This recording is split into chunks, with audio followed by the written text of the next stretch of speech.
저희가 교정 선교를 하니까 교도소 안에 들어가서 예배를 드릴 때마다 정문을 탁 들었으면 마음이 답답해집니다. 내가 답답한 게 아니고 이 안에 갇혀있는 사람들이 자유를 잃었을 때, 일고청 안에 갇혀있는 그 모습을 생각하면 얼마나 답답할까 하는 그 생각이 이렇게 전이가 되어 와서 가슴이 답답해요.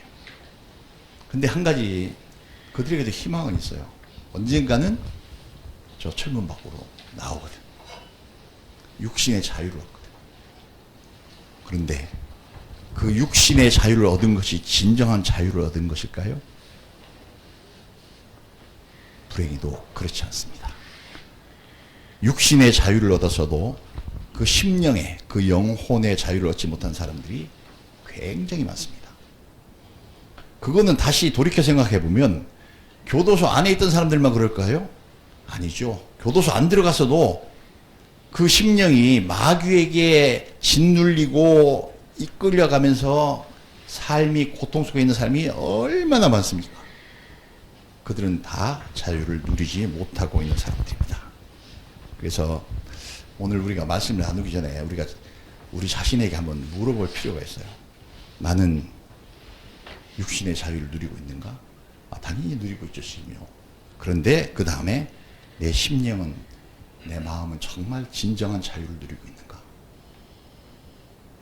생각해 봐야 되겠죠. 그 다음에 내 삶 자체는 정말 진정한 자유를 누리고 있는가? 우리가 그런 질문을 우리 자신에게 해보고 다음에 말씀들을 나누려고 합니다. 많은 사람들이 남에게 말할 수 없지만 그 심령이 고통 속에 있고 그 다음에 다른 사람과 갈등하고 내가 어디로 가야 될지 막 혼란스럽고 혼돈스럽고 또 여러 가지 인생에 부담을 가득 지고 살아가는 사람들이 되게 많은데, 이런 사람들은 하나님이 주시는 진정한 자유를 누리지 못하고 있는 겁니다. 우리가 느끼는 고통과 갈등과 혼란과 부담을 홀가분하게 벗어버린 그런 삶을 살아야 그게 진정한 자유를 누리는 겁니다. 그런데 우리가 만약에 마음속에 나는 고통이 하나도 없어, 지금 여러분 그렇게 얘기하실 수 있나요?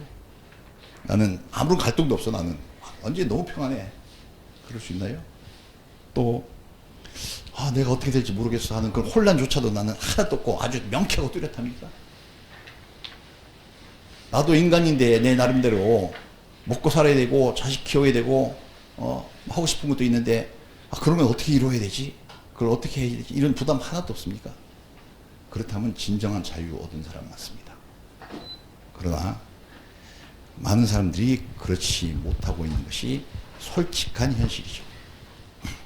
그런데 왜 그렇지? 왜 인생이 이럴까? 잘 생각해 보면 아까 읽었던 성경 말씀에 해답이 있습니다. 너희가 내 제자가 되면 진리를 알지. 진리가 너희를 자유케 할 것이다. 그 완전한 자유는 진리를 통해서 오는데, 진리를 알게 되려고 하면 먼저 예수님의 제자가 되어야 돼요. 내가 아직까지 완전한 자유를 못 누리고 있다면 내가 예수 믿는 사람이긴 해. 맞습니다. 예수 믿는 사람이긴 해. 근데 예수님의 제자는 아니야. 제자가 안 돼서 이 완전한 자유를 못 누리는 겁니다. 그래서 오늘 한 단계 더 생각을 전진시켜서 내가 진정 자유를 얻었나? 이렇게 점검을 해보니까 아직 애매모호할 것 같으면 다음 단계를 한번 더 나가보도록 하겠습니다. 그럼 나는 진정한 예수님의 제자 맞나? 예수 믿는다고 한 지가 날짜가 하루 이틀 된 것도 아니고 세월이 그렇게 많이 갔는데 나는 진짜 예수님의 제자가 됐나? 이거 굉장히 중요한 문제입니다. 자유 못 얻는다고 하잖아요. 제자가 안 되면 자유를 못 얻는다고 하는데 내가 진짜 예수님의 자유가 됐나? 이런 걸 점검 안 해본다는 게 이상하죠. 제가 이제 교정사역을 하니까 저한테 교도소 안에서 많은 편지가 날라와요. 그 중에는 우리 성경대학 공부하시는 분들이 편지를 보낼 때가 많습니다. 근데 그들이 편지를 보냈는데, 나도 이런 삶의 갈등이 있고 이 안에 사는 것이 이렇게 어려움이 있습니다. 이렇게 편지를 막 써서 보내면 제가 꼭 답장을 보내드립니다. 그런 편지에는 뭐라고 하느냐, 당신이 정말로 예수님을 믿는다면, 정말 당신 자신을 하나님께 드렸다면 당신이 베드로 같고 바울 같아야 된다. 그런데 만약 당신이 있는 그 자리에 당신이 아니라 그 자리에 베드로가 갇혀 있다고 생각해보자. 바울이 갇혀 있다고 생각해보자. 당신 방에 예수 안 믿을 사람이 있겠냐? 그 교도소에 정말 복음이 확 퍼져나가가지고 교도소가 뒤집어질 거다. 당신 그렇게 살고 있는가? 하고 제가 답장을 보냅니다. 지금 교도소 분들은 그렇다고 하고 그분들도 진정한 자유를 얻어야 되니까. 근데 우리가 담 밖에서 자유롭게 살고 있다고 해도 정말 바울이 내 처지가 돼서 살아간다면 나처럼 이렇게 살을까? 베드로가 내 입장이 돼서 살아간다고 하면 나처럼 이렇게 살을까? 그냥 이렇게 적당히 어영부영 세속의 것을 이렇게 탐하기도 하고, 또 어떨 때는 그냥 모른 척하고 넘어가기도 하고, 하나님 뭘 말씀드리면 아멘 하지만 그냥 돌아서서 그냥 가버리고 이렇게 살고 있을까 하는 것을 우리가 우리 자신에게 질문해야 돼요. 영어에 보면 그 제자라고 하는 단어가 두 개가 있어요. 하나는 스튜던트, 우리 잘 알고 있죠. 학생, 배우는 사람, 그런 뜻이고, 또 하나는 디사이플이라고 하는 단어가 있습니다. 근데 예수님께서 자기 제자들을 얘기할 때 너희는 나의 스튜던트야 이렇게 안 하시고 디사이플이라고 했습니다. 앞에 또 배운다고 하는 점은 똑같아요. 똑같은 제자인 건 맞는데, 그냥 학생으로서 배우는 것은 지식과 기술과 이런 것만 이렇게 배우는 거예요. 그게 학생이에요. 그래서 그 공부 다 끝나면 책 덮고 졸업장 받아가지고 끝나고 가는 거예요. 나한테 가르쳐 주셨던 분, 고맙긴 하지. 그러나 내가 그분을 그분 쫓아다니고 살 필요가 하나도 없죠. 근데 디사이플은 다른 거예요. 그 뭐냐면, 그런 것을 배울 뿐만 아니라 거기 추가로 그분의 삶을 배우는 게 그게 디사이플입니다. 그래서 이 디사이플의 삶은 끝이 없어. 내가 거기서 그분에게 공부를 하고 배우고 난 후에 이제 수료증 받으시기가 끝, 이게 아니라 지금부터 그분이 살았던 삶을 내 삶으로 다시 구현해 가면서 내가 살아보는 것을 하는 게 이게 디사이플입니다. 예수님 제자예요. 우리가 과연 예수님의 제자 맞습니까? 성경을 읽고 교회 가면 설교를 듣고 여러 가지 이야기를 해서 예수님이 누구인지 학문적으로 지식적으로 알아요. 그런데 그거는 스튜던트에 불과합니다. 정말 내가 예수님이 갔던 길을 나도 한 발자국 한 발자국 고통스럽지만 따라갈 때 비로소 내가 예수님의 제자가 되는 겁니다. 우리가 알고 있는 예수님에 관한 이론적인 지식이 우리 영혼을 구원하지 못합니다. 예수님의 삶을 내 인생에 새겨가면서 내가 직접 그 삶을 체험해야 비로소 나는 예수님을 안다고 할 수 있습니다. 그래서 이거 잠깐 이야기를 중지하고, 예수님은 영생을 전하고 우리의 죄사함을 선포하시기 위해서 이 땅에 오셔서 십자가에 못 박혀 죽기까지 하셨잖아요.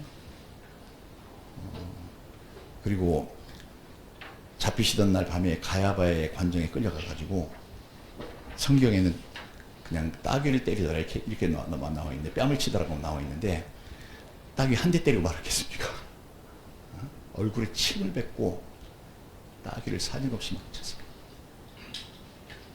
머리에 가시랑 씌우고 채찍으로 때리고. 예수님이 그렇게 당하셨는데 우리는 예수님을 뒤따라가서 뭐를 해봤습니까? 단 한 대라도 예수님 때문에 따귀 맞아본 사람. 내가 예수님 전하다가 따귀 한 대라도 맞아본 사람. 아니면 그래 따귀는 좀 그렇다고 치고 예수님 전하다가 욕이라도 한번 먹어본 적 있어요? 그것도 안 하잖아요. 욕 먹을까봐 전도 안 하잖아요. 저 사람한테 이렇게 말하면 저 사람이 나하고 관계가 틀어질 것 같아. 그리고 뒤에서 예수쟁이가 말이야 이렇게 하고 나 거꾸로 나를 비난할 것 같아. 그래서 입 꾹 다물고 가만히 있어야지. 이게 제자, 이런 사람은 아직 제자가 아닙니다. 회개하고 뉘우치고 내가 뺨을 맞더라도 복음 전해. 그래야 비로소 예수님 가신 길 뒤따라가는 거죠. 예수님이 뭐라고 하시냐면 내가 길이요 진리요 생명이요 이렇게 했죠. 두 번째가 진리라고 하시잖아요. 진리. 그 진리를 알아야 그 다음에 우리 영혼이 자유로워진다고 하죠. 근데 그렇게 내가 예수님의 삶을 내 인생으로 내가 새겨가면서 그 체험해봐야 비로소 진리를 아는 겁니다. 그 전까지 나 성경 뭐 몇 번 읽었어? 근데 한 발자국도 예수님 따라간 적이 없어. 그럼 그 사람 예수님 모르는 거예요. 비로소 우리가 그래서 진리를 갖다가 안다고 하는 것은 그냥 지식적으로 안다는 것이 아니라 내가 체험적으로 안다 그런 뜻이에요. 그 다음에 진리가 너희를 자유케 하리라고 하셨는데 그 내가 그 안다고 하는 것은 뭐냐면 그 진리가 내 속에 들어와서 나의 사고방식의 기초가 되고 내 생각의 뼈대가 되고 해야 비로소 내가 진리가 내 것이 되는 겁니다. 그냥 알기만 하는 것이 아니라 내 것이 되어야 돼요.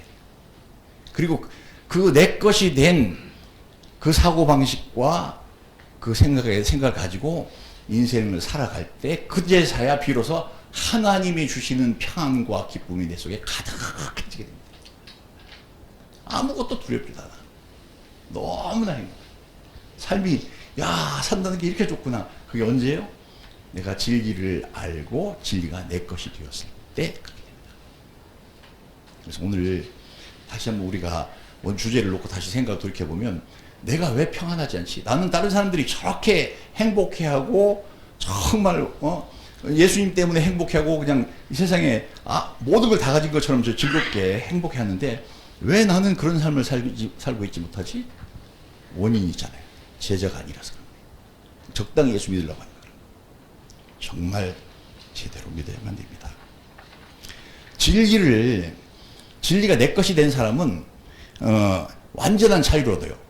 완전한 자유와 진리가 너희를 자유케 하리라 했으니까 자유를 얻는데 그 네 가지 이제 본론에 들어가는 겁니다. 네 가지 자유를 얻게 됩니다. 첫째는 죄로부터 자유로워집니다.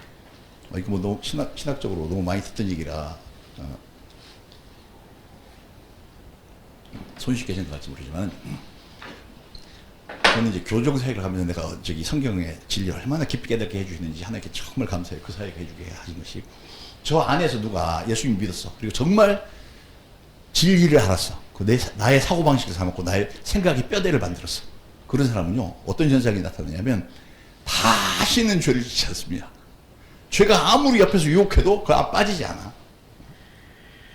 정말 완전한 하나님의 사람으로서 그 수많은 죄덩어리 속에서 살고 있어도 조금도 죄에 감염이 안 돼. 그 나중에 결국 어떻게 되냐? 거기서 뱉어내버려. 죄가 가득한 곳에 네가 있어서 우리가 힘들어.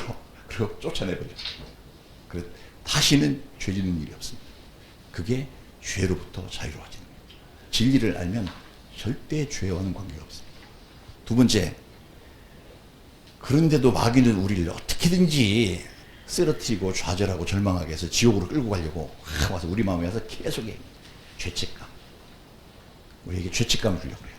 너 임마 좀 꺼졌잖아 로부터 시작해가지고 온갖 소리 다 합니다. 하나님은 나를 죄 없다고 하셨는데 예수 그리스도의 보혈로 나를 덮어서 도말해서 하나님은 나를 의인으로 바라보고 계시는데 마귀가 와가지고 자꾸 옛날 얘기 해가면서 나를 죄인이라고 그렇게 합니다.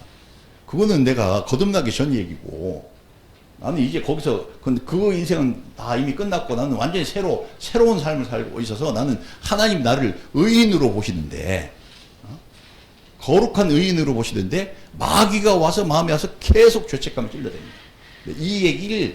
마귀의 얘기를 수용하면 그때부터 순식간에 무너집니다.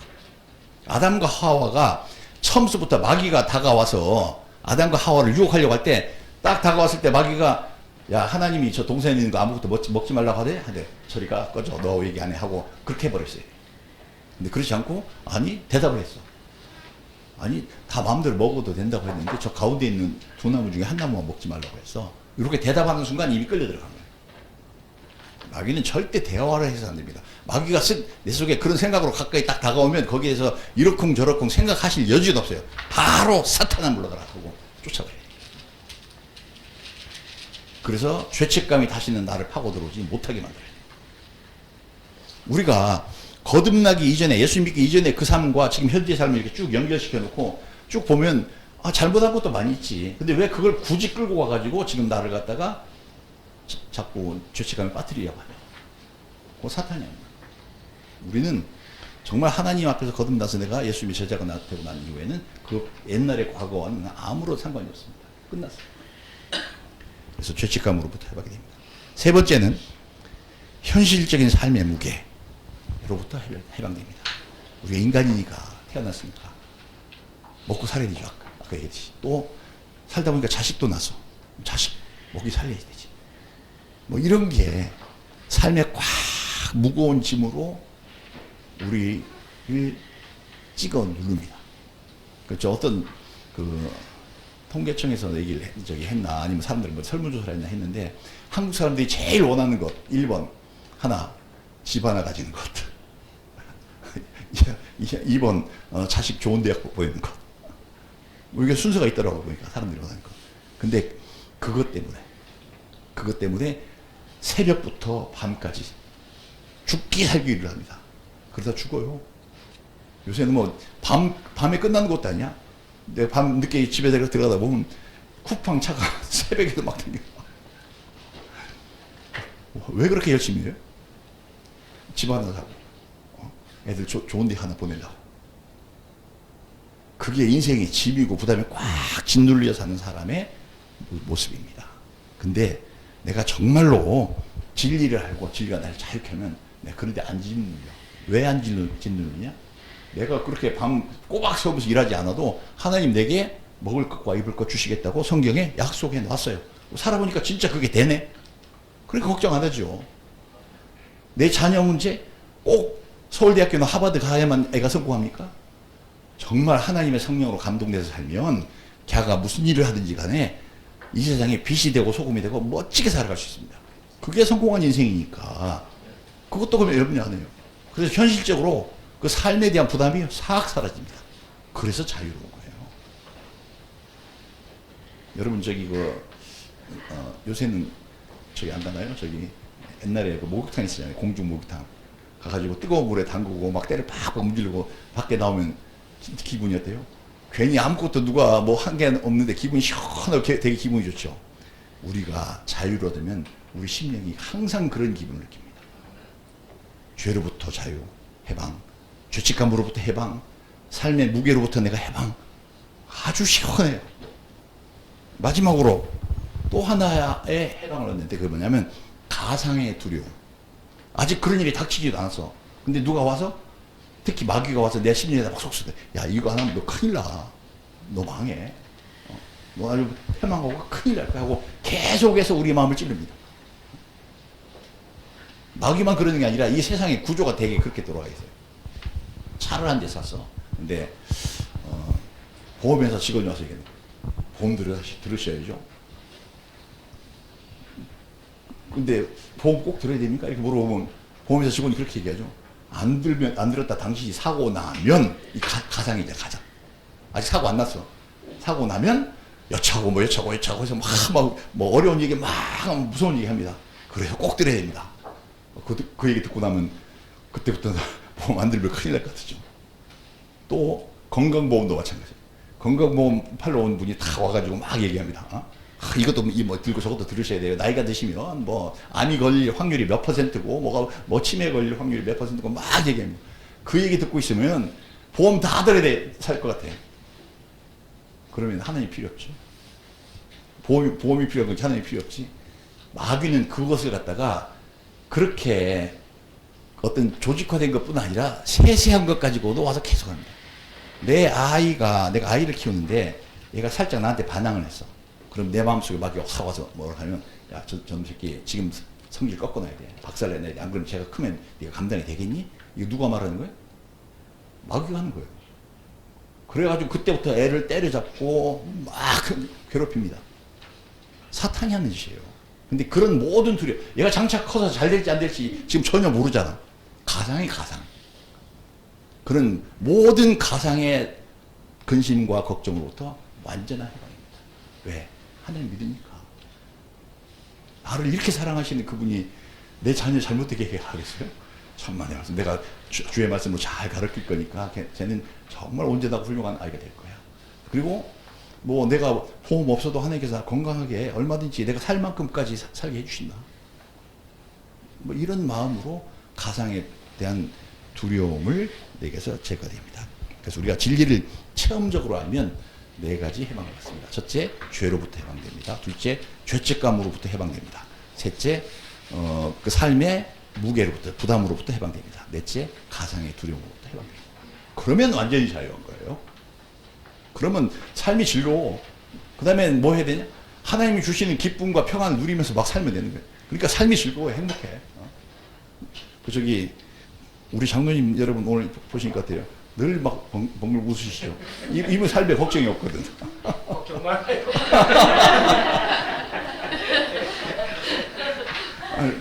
전에 내가 한번 들었는데 왜 이렇게 항상 웃으세요 이렇게 말하는 사람이 있었다고 그러더라고.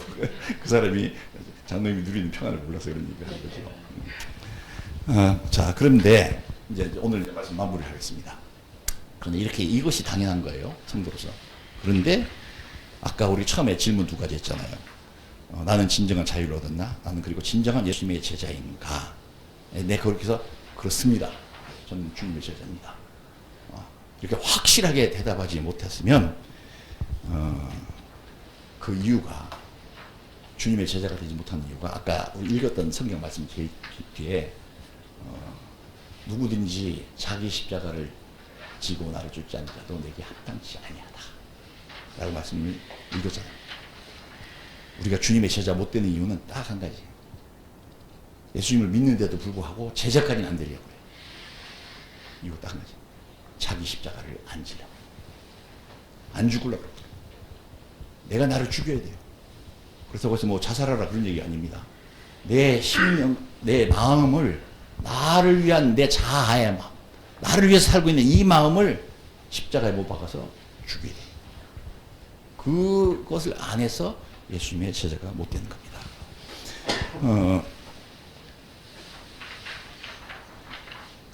그래서 우리는 그럼 다시 한번 점검해요. 그럼 나는 왜 안 죽으려고 하지? 왜 안 죽으려고 할까? 저기 설교에서 들었고 성경 잘 읽으니까 그게 진리가 그게 맞긴 맞는데 나는 왜 안 죽으려고 할까? 그거는 하나님을 사랑하는 신실함이 없어서 그래요. 그 진리하고 예수님께서 그랬죠. 나는 길이요 진리요라고 했잖아요. 이게. 그리고 예수님을 알아야 그 진리를 안다고 그랬고 예수님을 알고 그 다음에 내가 예수님을 따라가야 진리가 내 것이 된다고 이렇게 조금 전에 우리가 말씀을 나눴지 않습니까? 근데 그 진리가 가진 속성이 있어요. 꼭 예수님을 믿고 예수님 앞에 자기를 탁 바치는 사람들을 보면 그 사람들의 공통점을 다 걸러내고 또 예수님의 공통점과 딱 맞춰보면 뚜렷이 드러나는 게 하나 있는데 그거는 사랑의 맹세를 지키는 거예요. 하나님이 우리를 사랑하신다고 구약성경에 쭉 말씀하신 놓으셨던 그것을 그 맹세를 지키려고 예수님이 이 땅에 인간으로 오신 거예요. 전능하신 창조주께서 피조물 인간이 되어서 이 땅에 오신 이유는 그 사랑의 맹세를 지키려고 오신 겁니다. 근데 우리가 예수님과 같은 그런 마음이 있으면 우리가 예수님의 제자가 꼭 되고 맙니다. 될 수밖에 없어요. 하나님께서 되게끔 이끌어 가셔요. 근데 이게 희미한 사람이 있어. 사랑의 맹세를 했어. 근데 그 다음에 흐지부지해요. 요거는 사기꾼에 가까운 거죠. 어떤 여자가 저기 예쁜 여자가 하나 있어서 미스인데 총각이 다가와서 막 사랑을 고백합니다. 사랑을 고백할 때는 온 세상을 다 줄 것처럼 막 얘기를 해요. 그 여자가 너 정말이지? 그걸 확인한 다음에 그 다음에 사랑을 받아줬습니다. 세월이 갔더니 흐지부지해져. 그때 그 여자 앞에서 사랑을 맹세했던 그거 뭐예요? 사기야 사기. 하나님이 정말 내가 너희를 정말 사랑한다고 구약에 그렇게 말씀해 놓으시고 예수님으로 안 왔어. 그럼 하나님 뭐예요? 우리가 사기친 거죠. 근데 그분은 오셨단 말이에요. 우리가 이게 굉장히 중요한 문제인데 우리가 자꾸 잘 봐요. 내가 혹시 사기꾼 기질이 있지 않나? 세상 사람들과 약속을 잘 지켜. 왜냐하면 약속 안 지키면 저 사람이 나를 미워하고 싫어하고 나한테 불이익이 올 것 같으니까. 근데 하나님과 한 약속은 그냥 지나가면 쓱 잊어버려. 이것도 역시 아직까지 내 속에서 뭐가 안 빠진 거예요? 사기꾼 기질이 안 빠진 거예요. 거짓이. 한 번 약속을 했으면 해야 되는 것이. 하늘이 무너지고 땅이 쪼개져도 내가 하나님 앞에 한 약속이니까 나는 이것을 하겠어 라고 계속하는 그 사람이 예수님의 제자가 됩니다. 우리가 그런 마음이 없어서 예수님의 제자가 못 되는. 우리 새로워집시다. 하나님과 약속을 지키는 신실함을 가지고 있어야 내가 진리를 알게 되고 진리를 가지게 되고 진리가 내 생각과 삶의 기초가 되고 그렇게 됩니다. 말씀 마친다고 하는 건 길게 해서 죄송한데 마지막 두 가지 질문하고 끝나겠습니다. 하나님이 우리에게 모세에게 물어보듯이 그렇게 물어볼 수도 있습니다. 나는 누구인가? 조금 전에 들었던 설교를 쫙 볼 때 나는 누구인가? Who am I? 영어. 난 누구지? 제자인가? 디사이플 맞나? 사기꾼인가? 나는 누구야? 나는 어디에 속할 것인가? 를 우리가 스스로에게 물어봐야 됩니다. 우리가 자기 십자가도 지지 않으면서 나는 예수님의 제자라고 착각하면 안 됩니다. 그리고 나는 과연 내 몫의 십자가, 내가 죽어야 될 내 몫의 십자가에 위해서 나는 죽었나? 아, 나 죽었어 라고 생각하면서도 여전히 세상적인 것을 탐하고 세상적인 것이 내 삶의 기준이 되고 있다면 아직 안 죽은 겁니다. Who am I? 나는 누구야? 내 빛은 만약에 그렇게 착각하고 있는 사람이 있으면 십자가에서 죽지도 않았으면서도 예수님이 제자도 아니면서도 제자로 착각하고 있으면 예수님께서 하나님께서 거꾸로 물어보겠죠. Who are you? 너 누구야? 그렇게 물어볼 거예요. 언제? 하나님의 심판대 앞에 갔을 때. 예수님 주님의 제자인 제가 왔어요. 제가 주님을 위해서 내가 내 십자가도 졌어요. 이렇게 하는데 예수님께서 거꾸로 물어보실 겁니다. Who are you? 너 누군데?